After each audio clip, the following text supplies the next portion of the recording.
like, we're just, expecting to show up and we'll see what happens. Things are going to be fine. And I kind of get it now, because, they just play such a clean, straightforward game of League of Legends that feels very difficult for teams to challenge. So we'll see if Golden Guardians can open them up, because they're going to have to win 3 straight here in order to claim the win here in the upper bracket match and get their guaranteed spot at Worlds. Of course, reminder that there is quite a lot on the line here in this best of 5, despite neither team being eliminated, regardless of the results. Twisted Fate is going to be added to the ban list, so Demonte clearly having enough impact on that. Set, Olaf, Thresh, and Shen going to follow. Golden Guardians staying on the same side. If they ban Ornn, it'll be the same 3 bans they've had all series long. So it does feel like the game plan and draft they're somewhat happy with, although that is a nice adaptation. Core JJ, get him off the board. Going to be taking that away. But it doesn't mean Caitlyn, again, is available. Interesting if TL do want to go towards the Ashe instead. They do have a lot of options, of course. We'll have to see where they do want to take us. I'm not going to believe whatever he's hovering until he actually locks it in. Caitlyn, I think, would be the most likely, but if they prefer Ashe in the matchup, I think that's fine too.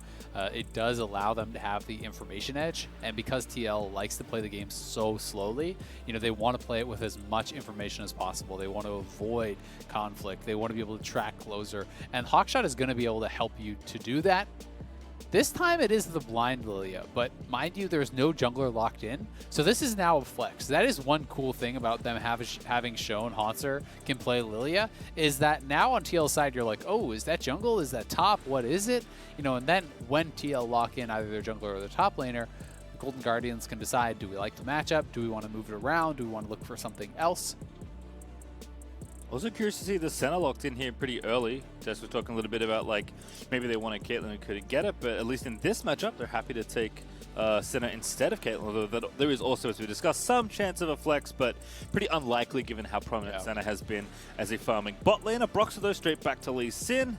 I guess maybe Impact doesn't want to play the mod matchup again. GP is open. Ornn's also open. That was one of the bans that Golden Guardians offered up for the first 2 games, and that will be the selection here for Team Liquid. Okay, so now we kind of find out, does Hauntzer want to play that into the Ornn? I do think that would be a fairly preferential matchup, but there is, of course, the risk that Ornn can then, lock you down and set up for potential Lee Sin gank. But TL have shown they're fine if Impact is falling behind, as long as he can stabilize the matchup, and Ornn is a really difficult to punish top laner, especially you can build towards that Abyssal Mask very easily. That should keep you pretty comfortable against the Lilia if it is in fact going towards that top lane. Braum being locked in here, though, partially as an answer to the Ornn. Obviously, you can block up things like the Ashe Arrow also. It does pair fairly well with that Senna, especially if they wanted to look towards a Graves or something like that in that next round, assuming, that's not banned out and Lilia is going top. Braum is really good with double marksman. It's so easy to actually proc that stun passive. So some pretty strong interactions there. Impact's going to have to be very careful about how he uses the ult to not get that Ram blocked up by the Braum.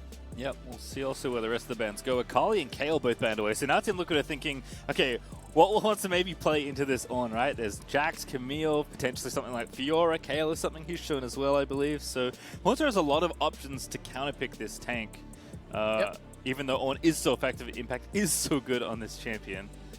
And Kayle is something that's actually one of my favorite picks into Ornn. It's not people call it a counter, but it's not. You don't really slam the Ornn. It's more just Ornn can't punish you if you're playing well, so you get a lane in which you can scale as that Kayle, which is why it's quite strong. It's pretty popular in the LPL into this as just, okay, you want to play a defensive lane. Well, I'm going to play something that gets more out of the lane than you will. There are other options along those lines too. If you wanted to go AP, you can go towards Cassio and things. Sometimes people go Vladimir, but those are not things that we've necessarily seen from Hauntzer lately.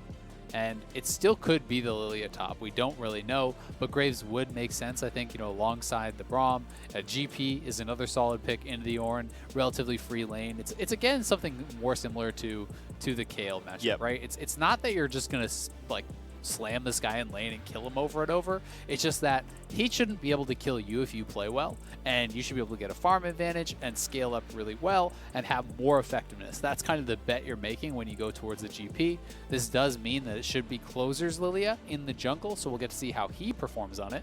Yeah, Also, one of the nice things about Lilia is that she's one of the rare AP junglers that actually exists, so opens up a few more options, like Haunted being fine taking GP here. Still plenty of room for Demonte to do whatever he wants to do, so he is the one, as we can tell, that he's going to get counterpick here, but KotoJ going to have to show a different support because Bard got banned. LeBlanc's already locked in for Jensen, pretty good blind pick there, and Morgana, maybe, is going to be the lock in here. I think this makes so much sense. Yep. Yuumi is fine if you want to play more towards the later stage. You know, we've seen Yuumi plus LeBlanc be a great combo, but Braum is like so worthless into a Morgana lane. Oh, baby.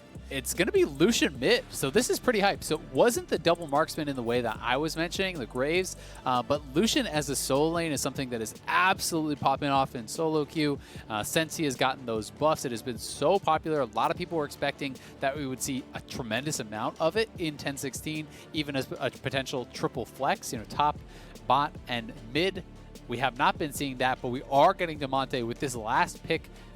Lucian here. We'll see if he can get things going for himself against Jensen, because you know, you do have the ability to snowball a game here, and it also kind of fits the profile as far as covering some of the weaknesses of the Senna, who's relatively low on DPS but high on burst. And the Lucian can kind of play that more standard marksman role.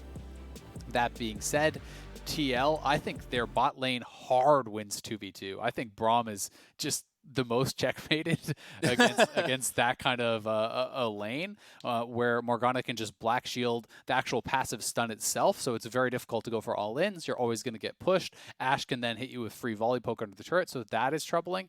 And also, you know, they have very good scaling from the Ornn up on the top side, so we'll see, you know, how much Golden Guardians can get done and if they can win 2v2s around mid lane. Because Lilia, you know, compared to the Lee Sin, I would expect the Lee Sin in most standard fights to have a lot more power in that 2v2. So even if you can win the 1v1, if you lose the jungle matchup, then we may not see Demonte being able to go aggressive in that mid lane. Yeah, Broxah was kind of beating up Haunts' Lilia in the last game whenever they found themselves in a 1v1. So it certainly feels like Broxah can handle the jungle version of the champion. But Golden Guardians have thrown down the aggressive gauntlet in mid lane for Demonte. No more Ziggs, no more Zoe, none of this poke around roam champions. Demonte is taking press the attack, ignite, and he's looking to smack down Jensen.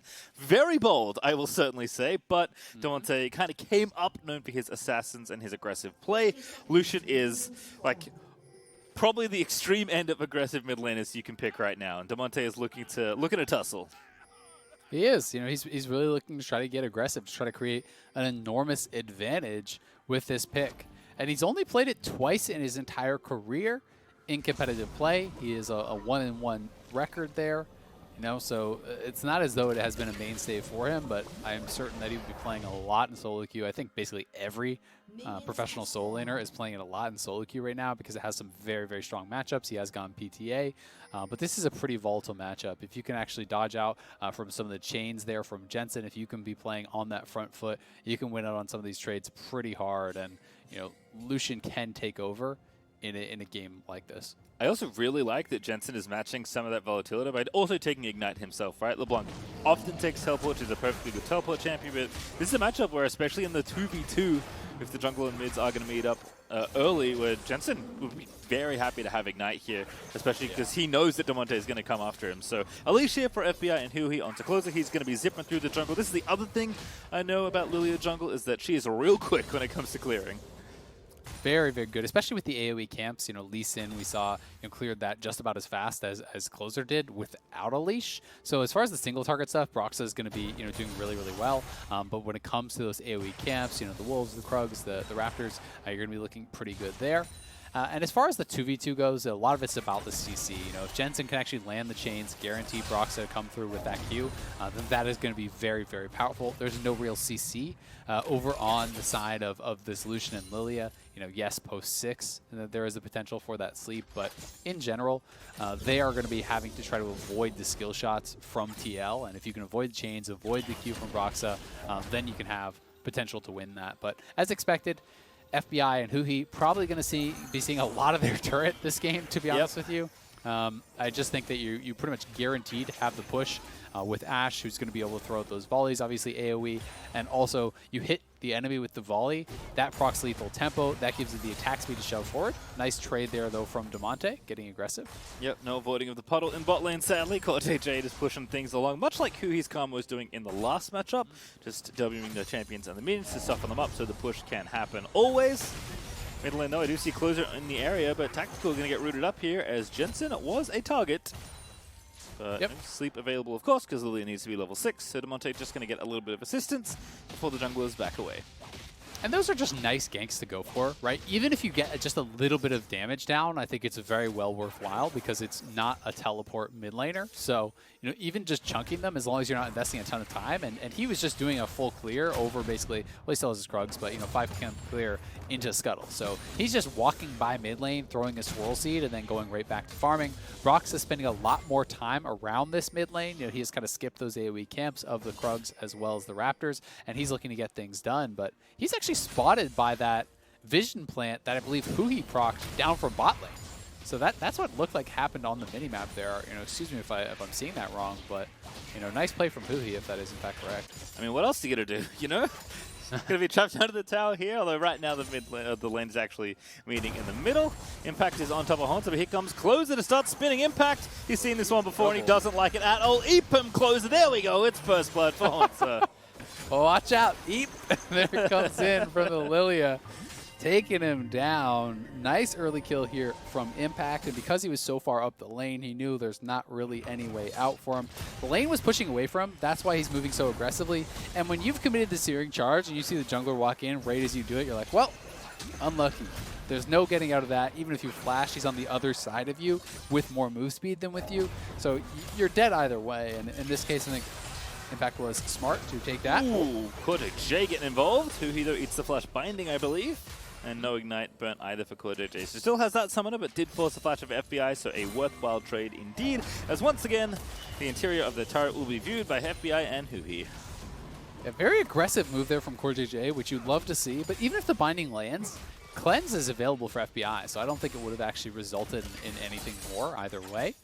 Wasn't close enough to actually go down. And credit to FBI and Huhi, who are actually landing so many of these Qs through minions. They're going aggressive now on Tactical. Yeah, they've got that exhaust. They're going to force the flash. One more auto need. A Black Shield off, and there's Huhi with the flash in. They're going to go for it here because Demonte is roaming down. That's going to be a straight-up 2v2 kill. Wow. The mid laner, but here comes the dive. The root lands as well. Demonte going to clean it up as FBI takes the second. They outplayed them so hard. This matchup is so difficult for FBI and Huhi. And they're not only able to withstand that, they're actually able to find the way in to get that kill. And the Black Shield timing there came out from Cortej, but Huhi just waited it out and then procced the passive after the Black Shield expired. And because Cortej had actually flashed offensively, he couldn't get out as Closer arrived. So incredibly well done. 2,000 gold lead at 6 minutes. Last time they had that at 9. This time it's even better in the early game, so we'll see if Golden Guardians can hold on to this lead and continue pushing it forward. Yep, going to have to certainly start the snowball rolling, but it is packed up nice at this point in the game. Extremely well played in the 2v2. As we'll see if there's any more action happening. Also great roam from Demonte. Don't always expect the Lucian to be roaming down there, but certainly had the timing there at 1v1, and also is keeping even in CS despite getting out of there. He's got a cull now, so he's going to be farming up nicely in the mid lane. Closer now level 6 is going to start grouping up with Huhi. This is one of the things we haven't seen as much from Huhi, is the ability to get out of the lane and roam, which has been tricky given how often they've been pushed in. But at least getting some time out in the area to see if anyone is in a silly place that he can pick off. Yep, I mean, this is his second melee support game. The Alistar one, they were kind of relentlessly pushed in. They couldn't find the all-in. This time on the Braum, I thought it was even less likely that they could find an all-in. And honestly, it's just a straight-up outplay. They punished the fact that Cortej flashed aggressively. They withstood a lot of the push and poke that TL had there, and find the angle for the engage from Huhi, and just really, really well timed around that Black Shield too. That is very tough to win a lane like this. So FBI and Huhi really showing their prowess in this bot lane 2v2, and we'll see if it can get them potentially their first win in this series and start that long climb back towards what would be that comeback. They'll have to win 3 straight, and TL looking to just close it out here and punch their ticket to Worlds. Yeah, Demonte has never found a best of 5 towards Worlds that he doesn't like.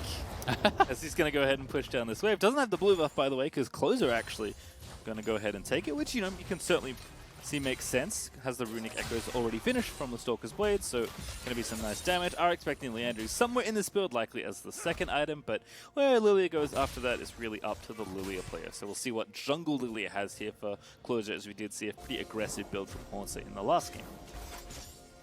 Exactly. You know, I do think we'll see it second. You know, there's potential for going another route if he really feels like that's going to be the play. But Broxa starting up the Rift Herald here. I think with Impact kind of walking over there, they're at least going to check, and they will spot that he is on it, clear out some of this vision, very likely. But Jensen has made the move over. They're looking for the engage. Ooh, Flash still clips him, and here's Jensen. Double dash in, ready with the chains. Go to sleep, LeBlanc, don't ignite me. No one else follow up. Broxa just takes him down. Very clean work from Team Liquid. Really nicely done. The move just happened a lot faster from Jensen, who had the push. Damonte wasn't roaming over, so Closer and Haunter should have just backed it up. You know, there's no reason that they need a challenge. Oh, not all in. Tactical has got no flash. He's about to get stunned up again. GP ulti's going to seal it as Huhi. Going to grab the World Reserve kill, but the follow-up is there. The W lands. No flash for Core JJ, but the Black Shield is real nice as Huhi taking up a few too many tower hits, but he has the stopwatch. No binding here for Core JJ. So he's going to stay alive as Golden Guardians dual lane gets yet another 2v2 kill.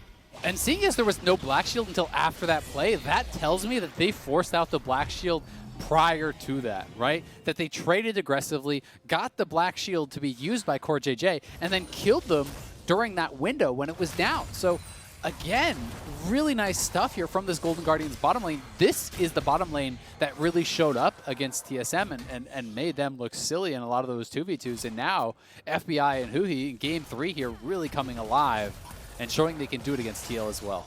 Jensen trading here as Closer is ready in the mid lane. The E is going to try and tag Jensen, but with Flash and ulti and W likely up, very tough to pin down Jensen, even if the Swell Seed lands. Haunter, though, getting some mileage here in the 1v1. Big farm lead here for Impact, but Haunter is going to get the barrel kill. Flashes in, needs a little bit more. Oh, and that's enough. Haunter just with the style sit and watches the kill happen. Oh, he's got the Trial by Fire passive on him. He knew he had the kill, and he's got the BM recall. Taking a seat on the barrel and watching him burn down. Impact falls for the second time this game, but it is TL, still keeping it close, mind you. 6 minutes, 2,000 gold lead. It's less than that now. Don't kick me, bro. Oh, Broxa with a nice Q follow-up as well. Haunter still trying to get his way out of there, but the oranges aren't available, so the shutdown is there for Broxa, who sweeps in with the Warrior. And he's actually going to freeze this, probably, for Impact. So they may lose Dragon on that bottom side, but as funny as it is, Haunter might actually get behind off of getting a solo kill because he couldn't push out the wave. So now he's going to lose an entire wave of experience and gold. And Impact is going to end up quite a bit ahead off of the farm. And if he can maintain this freeze longer than that, it gets even worse. So we will see what Impact does decide to do here, and if he's going to be able to extend a good farm advantage off of that nice kill from Broxa. Haunter's completed his Trinity Force, though, so he's holding the freeze. He's going pretty naked on this item build, but pretty powerful. But as you mentioned, Impact is going to make life very challenging. At least Closer was able to finish off the Drake, so Golden Guardians, despite not having the pushing bot lane, do at least get the first Dragon. But the sacrifice for Haunter's lane, we'll see if it's worth it. I imagine Closer's going to come and try and fix the situation in just a moment. But for now, Haunter just has to chill out. And he should be able to push it out. You know, it's not as though he's doing bad in the lane now. He's still doing great. You know, they got those 2 kills. But he did lose 2 full waves of minions off of that freeze, right? And had Broxa not shown up at that time, he would have been able to reset it and lose nothing. You know, plus he would have been having minions being denied from his opponent. We'll see if the chain can land. Nice sidestep. Yep, Damonte with the smooth moves as Broxa looking to land a skill shots of his own. Broxa says, this is how it's done, buddy. But no follow-up there. It's just always interesting, like, how big of a difference those little swing plays can make in top lane, you know, because instead of the wave pushing to you and denying minions from your opponent, you now lost those 2 waves, where Impact probably would have lost 1. So it's like that difference of you having 2 waves denied from you instead of them having 1 denied from them, that's 18 minions, right? Like, that's a tremendous difference off of 1 play, and that, to me, I think illustrates pretty well the power of the freeze. Yeah, people tell me top lane's playing League of Legends. I think it's actually like a sim management game. There's like lots of little things you have to keep track of because the city falls down real quick if you don't get them under control. But still good play overall in the top side. Curious to see what Horns can do, especially I imagine the gold lead's not that bad with GP having extra money. Solid kill time with a bit of assistance from FBI. Damonte almost opens up the mid lane, but Jensen will be forced to flash and go back to base. Didn't quite have the angle there on the culling. And FBI not able to land the ultimate as Jensen did flash away. But good aggressive move there from Damonte. You got to see him keep going at his opponent. And that's kind of what you're signing up for when you look for this style of champion. So you want to see him continuing to play, continuing to go aggressively in there. Broxette just going to show up and drop the Rift Herald. He just wants to cash in on plates before that does fall down. No Bard on the side of Golden Guardians, so cannot deny this. But at least for Golden Guardians, that's just the money on Lee Sin, which is not as though that's worthless, but it's so much better to see it go over to the jungler than on that mid laner. I've seen this movie a couple times now, nice and there's the flash from Tactical. Yeah, at least it's going to be forced to use the Summoner, but good moves to make sure Claude J was here in time to ensure any follow-up. Still, I like that FBI and Huhi are just trying to take advantage of what windows they have in the 2v2. Ooh, that almost looked like it was heading straight for Tactical's feet. Is Claude J going to be the next target? That was just a really good vision play, it looked like, from Golden Guardians. I'm assuming that TL thought Huhi was roaming, so Core JJ went to match. And now Closer is behind him. Oh, get put to sleep. Oh, good slap. Flashes in for the Q. Tactical going to be the target next, and he's got no black shield, no flash, and absolutely no hope of getting out. As it is going to be the double kill there for Lilia, but a big dive in top lane. Haunter is deleted by Broxer and Impact. Yeah, not able to get his ultimate off early enough to try to help clear out that wave or trade anything back, because Impact was tanking it up. So very well done again, trying to punish back here on this top side. But the bigger win did come in that bottom lane, killing off both Tactical and Core JJ again. 0 and 5 bot lane here fairly early on for TL. They are getting punished for what feels like really the first time in this series. And despite the fact that Tactical did have some fancy feet, some really nice sidesteps, you cannot sidestep those auto attacks once you don't have the flash. No way out of that. And looks like FBI is actually altering his build a little as well. It's got a Phage right now, so that looks like a Black Cleaver second here for the Senna. This is one of the nice things about Senna. She's like got a lot of good utility, lots of different builds. Also, sometimes she does stuff like this, although Closer deserves a lot of credit here as well. He does, and he's kind of just wrapping around. They saw Core JJ walking up into Fog, so they kind of know where he's going to be. Q flash there from Closer. Nice sidestep on the W, though. Avoiding that was Tactical. But there's just no way out of that from the situation he was in with no flash available. Then up here on this top side, right over the wall onto Haunter. Haunter would have just had to immediately drop his ulti, I think, to have any chance before that even kind of came through on the ultimate redirect. But perhaps as the clone is going to block that up. Yep, that's the clone. Yeah, pretty intense 1v1 that they were having there, but no one's dead yet. Broxer, though, is camping the left side of the lane, so Damonte could be in some trouble, but Broxer is going to reveal himself, and Damonte surely going to give him a thumbs up as the skill shots do not fly out. Yeah, now Closer is behind him, so it would be pretty risky to go for. Broxer does have flash. His kick is now up, so potential to look for something, but TL likely to just back it up and try to pressure. But since he showed up and around that mid lane, Golden Guardians now are just running the bot lane. They have gotten so far ahead with these kills. They are just in a position of power. They are constantly threatening the all-in. They step forward, TL steps back, and they're going to be able to take down this tower here. Golden Guardians bottom lane really on fire. Oh my god, look at that gold difference. That's 2,000 almost. Yeah, that's pretty ridiculous for FBI versus Tacticals. They will get the first tower as a result. Ooh, Jensen finds Damonte sleeping in the shopping center, and he is going to get that kill. Maybe saw a sale he liked. Caught with the shopping, unfortunately. We have swords on sale. Has an Essence Reaver. Not worth it, definitely. Yeah, Rift Herald's going to drop the second Rift Herald placed mid, so this one should be a tower kill. Post plates. I did not see gold pop there. I don't know if anyone got the local gold. I know that with the Rift Herald, you are guaranteed to get turret plate gold if you do drop that as jungler. I'm actually not certain if you get local gold just from the turret plate, or rather post-turret plates, just from having that Rift Herald down, but it didn't look like anyone got that. Either way, Golden Guardians still up over 2,000 gold. But at the very least for TL, they have made this gold lead somewhat stagnate, because remember, it was 2,000 gold at what was it, 6 minutes this game? Yep. And it hasn't actually extended really from there. So, TL doing a good job of trying to minimize loss, of attacking up towards that top lane and not allowing Haunter to just snowball the game, because Haunter was in a position where you would think, 10 minutes ago, if you actually checked in, you would assume that the CS would be reversed, that he would be up 30 or 40, given that he got those early kills. Yep, certainly been playing weak side GP though this game and doing well despite the conditions he has put in. We've talked at length about TL, being so good at minimizing losses and just keeping games close and scaling up, but we should just talk about the fact that Golden Guardians, they have a similar lead that they did last game. They have the tools to be proactive, as you see Fuhi try and jump in there on the tactical. It is more just a matter of Golden Guardians just taking the opportunities afforded to them and being a bit more aggressive with them, especially with this kind of draft. If you are not getting in there with your Ignite Lucian and this many damage dealers, something's amiss with what you're trying to do in this game. And kind of to what Mark said on the desk, where Golden Guardians often indexed early and then couldn't convert late, there is a worry of that happening here, but I do like this look from Demonte. He's trying to go for the 1v1. Brox is here as well. The kick is going to convert very nicely, but the center shield is going to save him. FBI at least going to get the trade, but Broxa finds kill number 4. They do get that kill right over on FBI, so pretty well done to come in with the support. They did get the flash off of Broxa and a trade kill, so overall not bad, honestly, for Golden Guardians. They're up on the 2 dragons. It is going to be that Infernal Soul coming out this game, which I think would be pretty good for their composition.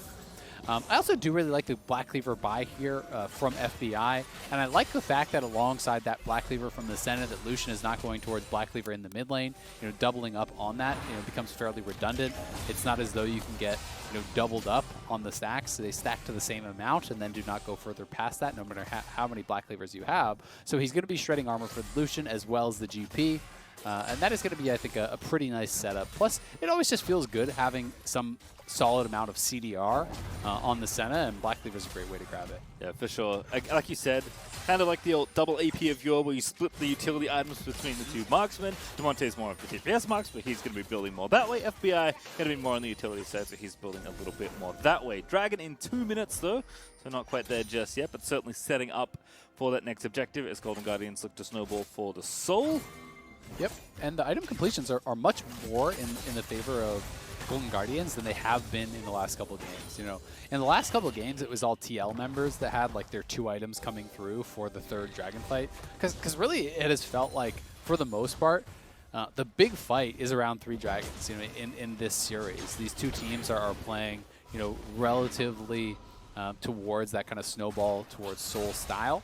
TL loves to stack up dragons in general, and oftentimes, if they're playing the kind of scaling compositions, they will just sit back and give up the first 2 and then try to challenge here, as they're going to do in this game. So we'll see how they're going to be able to perform in this 3rd dragon fight, because I do think the Golden Guardians are going to be able to put themselves in a strong position to win the game if they can grab Soul Point this early. Yeah, I mean, granted, FBI's items are a bit cheaper, but he's the full item ahead of Tactical right now. So he is extremely strong for this upcoming engagement, as Dragon's going to spawn in a minute's time. Haunts are also building up towards his own Essence Reaver, but double upgraded on items. Impact plus all the assistance Broxer has offered has made things tricky. Jensen does not get himself swirl-seated.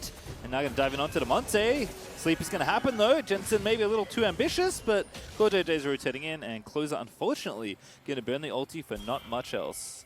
Yep, with multiple members coming over there from TL to reinforce, they could not actually engage forward into that. So getting that ultimate off of Lilia, pretty nice. And TL is going to be able to get the first move on push from mid lane. 30 seconds until this dragon fight. He also burned the Unbreakable, so here comes Impact's ultimate. Who are we going to burn the ulti? I think he knows he's dead. The Santa Shield's going to try and keep him alive for a little while longer, but no luck, as the shutdown is going to go over to Tactical. So TL 5v4 now around this next dragon. Yeah, Golden Guardians just really trying to force it prior to the dragon starting. Now Demonte got a face check here. He could be in trouble. Yep, there's the combo. Ooh, Brox is here as well. Jensen's going to dive in. Demonte with a decent calling, but Jensen just going to flash on his face and take him out and pop the emote for good measure. And TL, just like that, the threat of Soul is pretty much gone, right? Now it's going to be pushed back very late, so you're not really sweating about it at all anymore, given that they are taking the 3rd dragon here around 22 minutes. The earliest possible, you're looking at 32, 34, based on how long the dragons do sit up. And TL is going to have plenty of time for the Ornn items to come through, for multiple items to be completed here by Tactical. Jensen should have a death cap by then, so that they're going to be looking really, really comfortable. And I just think that Golden Guardians kind of overstepped. It felt like they're really trying to force a pick or a fight, prior to the Dragon. And I think that they could have just set up for the Dragon and taken a fight there, because they have a good gold lead and they have a massive advantage as far as the marksman role right now. You have Exhaust on Braum, who's going to be pretty difficult for Jensen to get much done. So I just felt like they weren't playing with confidence. Like they could just take a straight up fight at the Dragon and probably win it. Yeah, it feels like, overreaching in spots they don't need to. Perhaps misreading the game set somewhat, whatever it is. Golden Guardians, they're in a tough situation, right? Down 0-2, they know they have to win every single game in front of them, but the pressure is even higher when you don't have any games left to give away. Team Liquid, we know, are always going to be the stoic, stalwart side, as Demonte is going to catch this wave, and Golden Guardians just going to have to wait a long time for that soul to reappear on the Rift. So if the game is slowing down, that is double thumbs up for Team Liquid. They love it when the game is played at their pace. Yeah, that's really kind of where their comfort zone is. And Golden Guardians has been great at getting leads the last 2 games, but hasn't been very good at extending it. Hasn't been always sure where to go or when to fight. These types of things, they are often getting preyed on in the side lanes, as we're seeing, Broxah do a good job finding kills on this Lee Sin. To his credit, we saw when Haunter got a massive advantage on the Lilia, it was Broxah getting great picks on him in those side lanes, and then this game, being able to make it happen again. FBI trying to get very aggressive, which I like to see, but he's forced to flash away thanks to the ulti out of Impact. The Tactical certainly under threat. It's actually an RFC finish now for this center as well. FBI is going to heal up by spamming a couple Qs out, but no summoners now for FBI around the next engagement. No flash, no cleanse, makes you very vulnerable to a kick flash there from Broxah. A little bit of an awkward spot here for who he should be able to hop back to his team. Golden Guardians just saying, all right, we're going to group up, and they're going to try to use some of the poke here in their composition. Lilia is actually fairly good at sieging, just poking away with those swirl seeds, but they're going pretty far forward. Impact is very tanky, but not tanky enough. He's almost dead, but somehow he lives through every single bit of kit in the Golden Guardians lineup. And they keep their tower as well. Jensen was also topside just in case he was needed, but he's going to go straight back to pushing those towers. The Golden Guardians starting to feel like a little bit of desperation in this mid-game. Wanted to try to get something done. I don't think they feel comfortable sending anyone to match the LeBlanc right now. They have been kind of getting preyed on in the sidelines, as I was discussing the last couple of games. Broxah doing a good job picking on Haunter, and Demonte has gotten killed off in a side lane a couple times now. So I think they're worried about anyone who goes up to match this LeBlanc, and as a result, they're saying, all right, let's group it up. Let's try to kind of death ball a bit here, see if we can force something. They almost kill off Impact, but not quite. And as a result, Jensen just going to be able to push in the wave top lane for free, get a bit of a farm advantage there for himself, and does now have that death cap completed. Unfortunately, they actually upgraded the Luden's Echo, which, when you're building towards the death cap, it's just so much more of an effective Ornn item to upgrade. So really, Impact should have held off until that completed and not actually spent it on that Luden's Echo, a minute or two early, because it's not even like, if there's like a huge fight and it's like do or die, I get it. But I don't even think he interacted with champions, during that window. Yeah, I don't think so either. So small mistake, but Jensen's still feeling good about where he's at. Perhaps chiding Impact for his on passive usage. Also like that Haunter's caught up, right? He's been the one kind of catching these side waves. He's evened up the CS discrepancies on the way to item 3, which is Leandry's, which is real spicy, but very nice for Gangplank. Yeah, it's become kind of like the new third item that is getting pretty common. It's very popular because of the interaction with the ultimate. The slow applied by the ultimate is getting you the extra burn on Leandry's. Obviously, it's fairly easy to stack up to 10% there with the ultimate ticks as well as barrel chains too.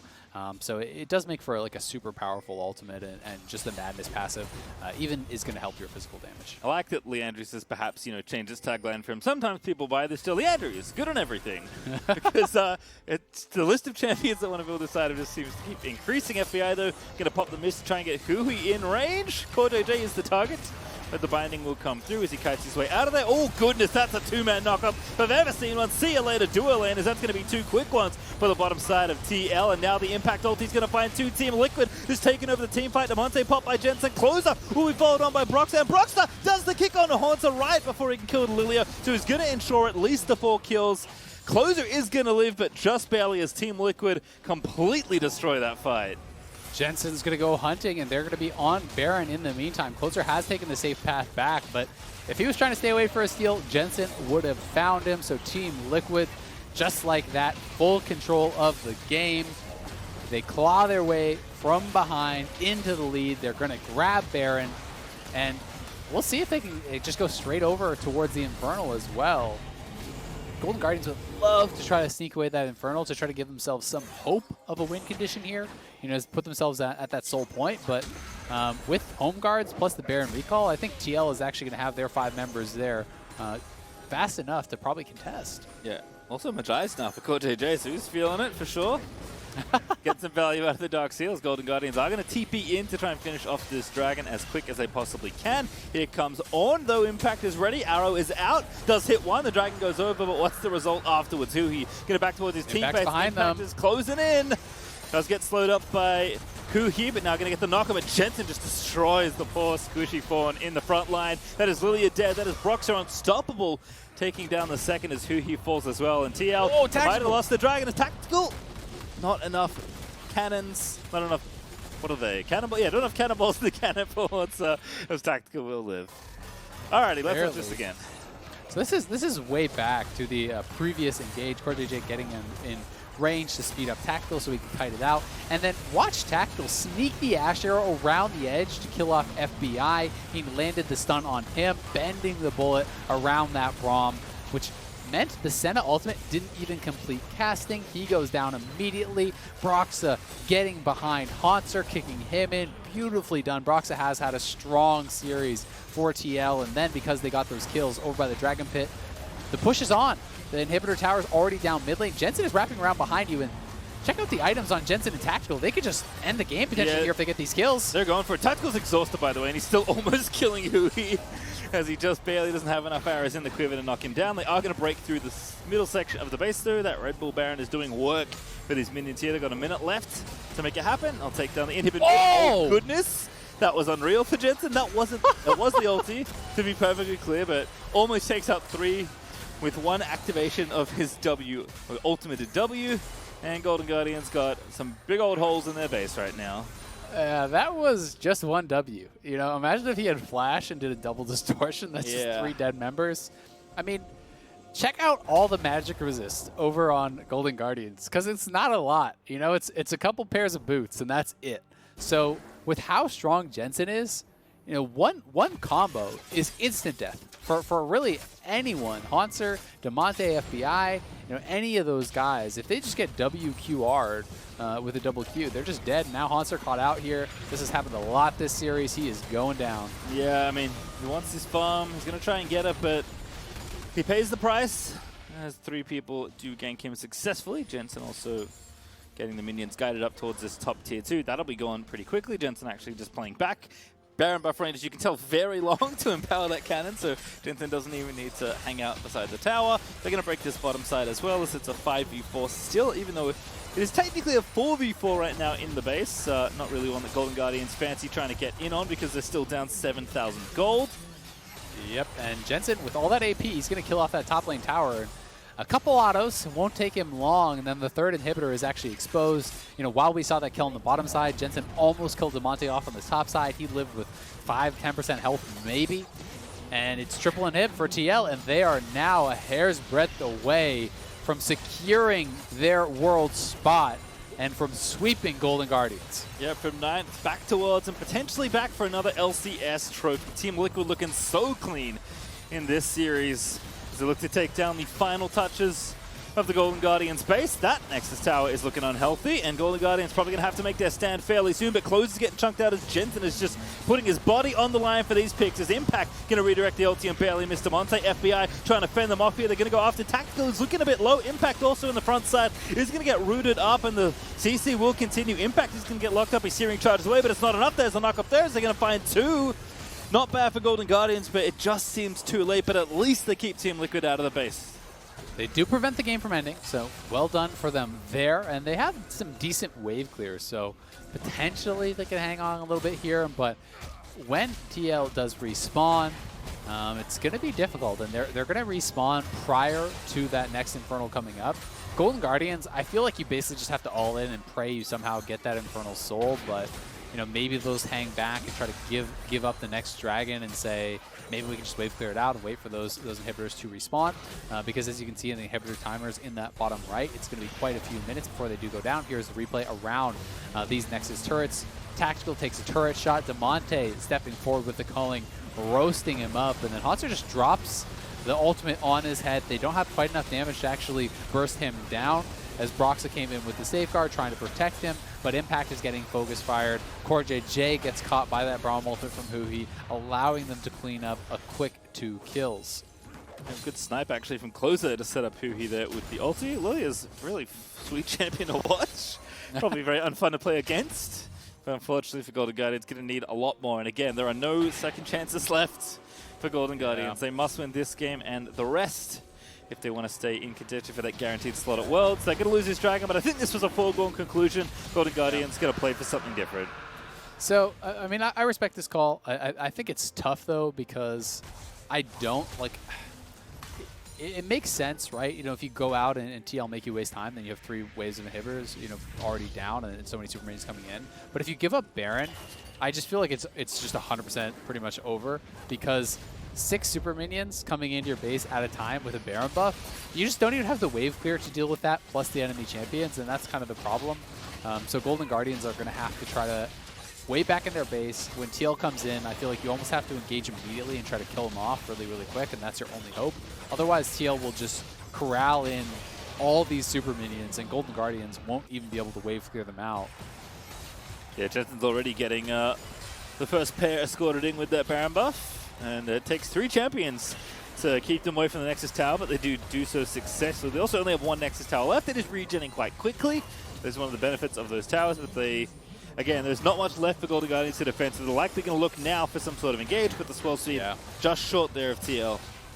Yeah, now it's the 3 waves in the base at the same time. This is where it gets impossible, where TL just has to stand there and wait, and the Nexus turret's already dead just to the minions. Now the Nexus is open. Here they go. It is opened up. The fight is going to begin, but Impact with the ulti ready to go. Doesn't connect. Actually, Demonte's chasing down Jensen, almost able to get that kill, but Closer has to kite things out. Impact is tanking everybody up, but Demonte, he's trying to save his team. CoreJJ low. Broxen are going to get stunned up and shut down as Golden Guardians. They're actually going to hold here. They're going to keep their base alive as they take down Impact as well.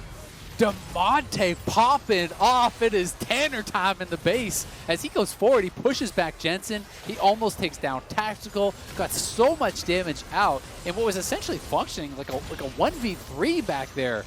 Demonte just had an absolute pop-off fight, allowing the rest of Golden Guardians to kind of section off multiple members of the front line and kill off Broxa and Impact. Well, the rest of their team just ran away. So, watch Demonte here find his moment. Jensen steps forward. He used the Distort already. The tower is down, so they know they need to find some way to go. And then the fight starts off. Demonte, 2 autos, both crit, straight in onto Jensen. Flash forward, another crit. Ignite goes down, so he's out of the fight. Then the culling over onto Tactical. He has the QSS just for the speed to run away. CoreJJ trying to zone him out. He gets roasted up too. Then Demonte proccing the Braum stun, taking down that Lee Sin. That was an incredible fight from Demonte, circumventing the front line, getting into the back line. Hero play keeps them alive. And with the inhibitors coming back up, there's a slim chance they can make something happen. If they can continue to hold, if they can get this next dragon, maybe they can secure the Infernal Soul and start to climb their way back in. But obviously it's going to be a very uphill battle when they have 1 tower taken down from their opponents. They've lost all 11. I mean, they weren't supposed to not lose the game there, so again, really nice work from Golden Guardians with Demonte being the big hero to keep this game alive. Top inhibitors respawn, so at least there is a very fragile layer of protection around the Nexus, which has no towers now in front of it. But the game is still going, and that's what Golden Guardians are looking for. I've got 5 ultis up. I'm expecting Golden Guardians to pull the trigger pretty quickly. Impact, though, going to go in first. Demonte kiting back, but Impact going to be the target. He's going to get stunned up. The CC chains are pretty long here, but there's a center ulti to protect who he's forced to flash out. But Impact, here comes the closer. Perhaps the ulti is good, knocks up 2, but Tactical going to get rooted as Brox's going to try and make something happen. Demonte don't want a killing spree. He's taken out CoreJJ, but they lost closer in the process as it's jungler v jungler violence. Tactical's got to be close because he's fairly low here. A couple auto attacks he could go down, a barrel he could go down. TL sticking around with low health bars. They're trying to keep the pressure on. They want to knock down these inhibitors once more, but Damonte and FBI, full health. Haunter out here too. Impact's very low, and now he has healed back up. So we'll see if they try to go in here. Yeah, almost a guarantee there. Huhi, the only frontlaner they really have, so the kill for the clone. Broxer actually doing a nice job being a distraction here, forcing Haunter to go ahead and address these other waves, and he will threaten an inhib. He's actually pretty strong right now on the Lee Sin, so Haunter's going to kick him out of the map. 40 seconds till the Soul is up again for Golden Guardians. They maybe have some space to push this out and find some central control of the map, but despite 2 separate pushes into the base with no towers at all for Golden Guardians, they are holding on to this game.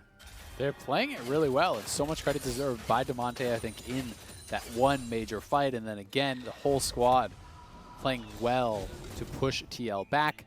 But the problem is, even if you go out to contest this, you don't know where Jensen's going to be. Jensen could actually just run it straight down into your base. He could just knock down the inhibitor really, really quick. So again, Golden Guardians are saying, all right, we're just going to give this one up. But I guess my concern with this is if you're not going to go now, when are you going to go, right? Because the inhibitor towers are never coming back. The Nexus towers are never coming back. And now TL is at Soul Point. You have given that one over freely. So maybe the call is contest at the Baron. But, you've got to have some sort of game plan on when you're going to leave your base. Because no matter how many times you defend the base, like, you got to get out on the map and get some forward movement, because if the minion waves aren't in your favor, you never get anything afterwards. Yeah, I mean, they haven't lost yet, but I think with Elder Dragon / Soul / Baron, it's going to be a lot trickier for Golden Guardians to hold off the assault that will be incoming. 57 seconds now to the Baron is spawning. Haunter has 4 items, FBI has 4 items, Damonte has approaching 5, so they certainly have the gold to get it done. It's just everything else not looking so good, and I don't know if they have really enough resources to push far enough to even get to the Baron, but they might just have to run past the minion wave and cross their fingers, because again, there aren't that many good avenues right now. Tactical, he'll be fine, but it is scary to just let yourself be potentially slept. Well, Core JJ is behind him, so you could always black shield that. That's true. I do believe. I assume it works the same way as the Zoe sleep, where yes, during that countdown you should be able to sleep it up and block shield it. But I agree, and it's so scary for Golden Guardians, and I understand never wanting to leave your base because they could just backdoor you. But at the same time, if you never leave the base, you'll never win the game. So you've got to make a call at some point to play to win, right? And playing to win in this case means moving outside of the base, looking for an objective, looking for some sort of true win condition. You can't just sit back forever. We'll see, though, if they can get a pick in the side lane. Like if Damonte could kill LeBlanc here, right? Then maybe you have a way to kind of more confidently move forward, but that would take a mistake, I think, from Jetson. Certainly would. Haunter also trying to get some barrels going. Impact again, going to be the recipient of some CC, but none of the stuns land, so they can't continue the chain.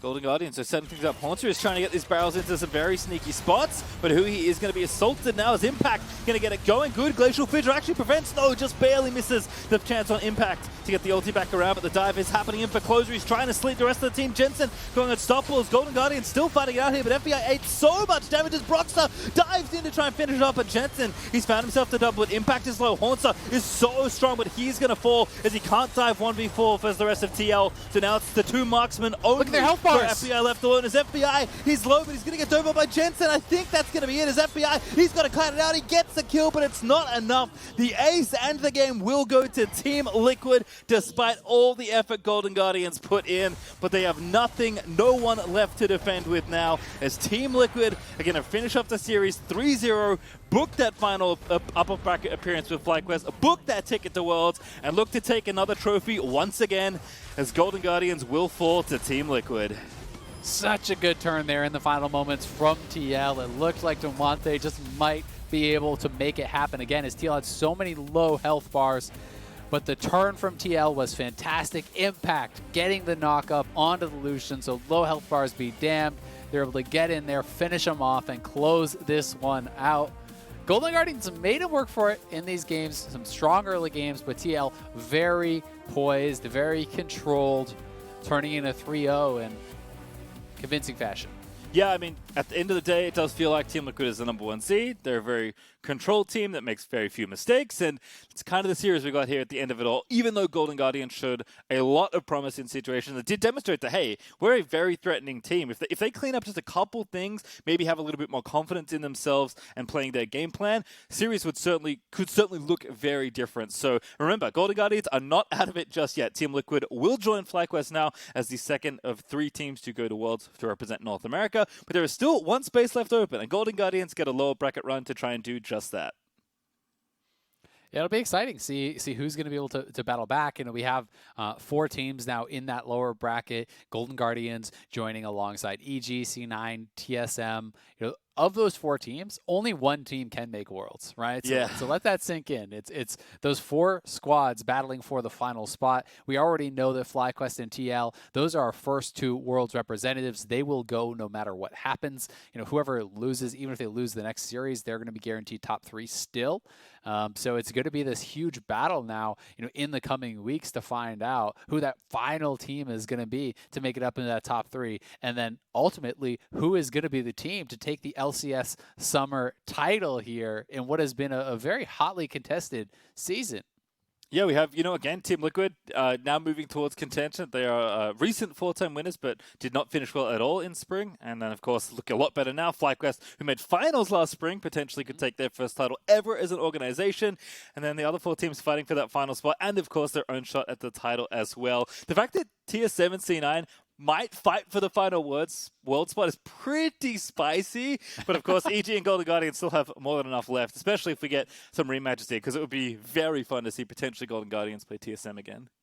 Yeah, I mean, as far as I know, I don't think C9 has ever actually missed a Worlds. That is right? correct. So that is a pretty big deal for them there, right? If they want to actually be able to continue that run, then they're going to be able to get back past all these teams, right? Past Golden Guardians, EG, TSM, whoever comes out from the other side of the bracket match, they're going to have to be able to face off against them. They're going to have to win their first match. So a long road ahead of those lower bracket teams if they want to climb their way back up to fight against the likes of TL and FlyQuest, who are sitting pretty in the upper bracket. All right, well, that is the series done. But after the break, the Tigers is going to be sitting down with the Brox to hear more about that win. So don't go too far.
Surprise! It's us again. We are having some technical difficulties setting up that interview, so of course when that's ready, we'll throw that over. But welcome back to the LCS, where Team Liquid just took down, hey, don't jinx it, took down GG 3-0 as we were setting up the Brox interview for the time being. My question that was there, I think a fun thing to kind of discuss at this juncture is, based on what we've seen already, who are we favoring in that Fly versus TL matchup? Like, would the Fly of yesterday beat the TL of today, or would the TL of today beat FlyQuest?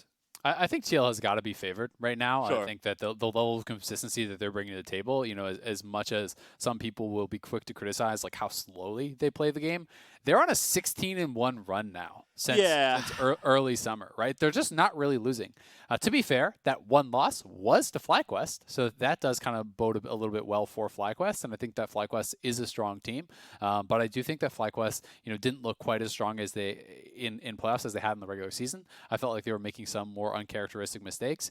You know, a lot of it to me is going to come down to, can people, you know, draft to get some sort of an advantage against TL and then match the level of consistency, right? And that's maybe the way that FlyQuest could find a way in, because, you know, if they're playing to their top level from you know, summer split, they can be a strong, consistent team. And then maybe if they can get an advantage in draft, because TL plays, you know, very, very kind of predictable pick ban, then maybe there's a way in. But, you know, based on recency and based on really the last 17 games, it's not that recent.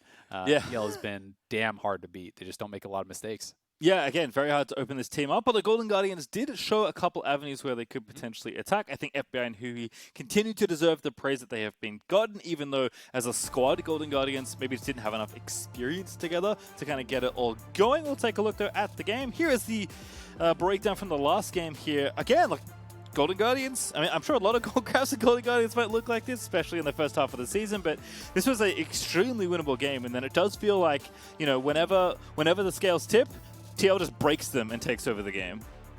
I mean, honestly, if Golden Guardians could ever solve their mid-game, LCS beware. Yeah, like, for they sure. would be a terrifying team, because they're so good in the early game.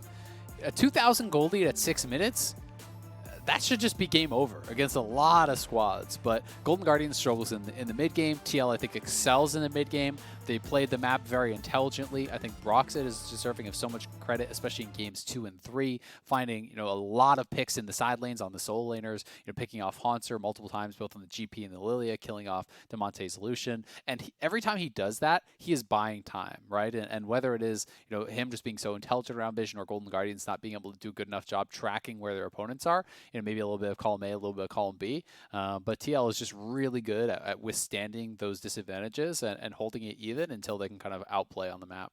All right, so as an update, we're about 1 minute away-ish, fingers crossed, until the interview is going to be lined up. So I guess the other thing to think about is, like, yes, this playoffs is quite long. There's lots of games to play. This is, like, the first time we've had double elim in the LCS. Oh, I take it all back. We'll hold it for another time, because the interview is apparently ready. Let's toss it over to the Tigers to hear the Verizon post-game interview.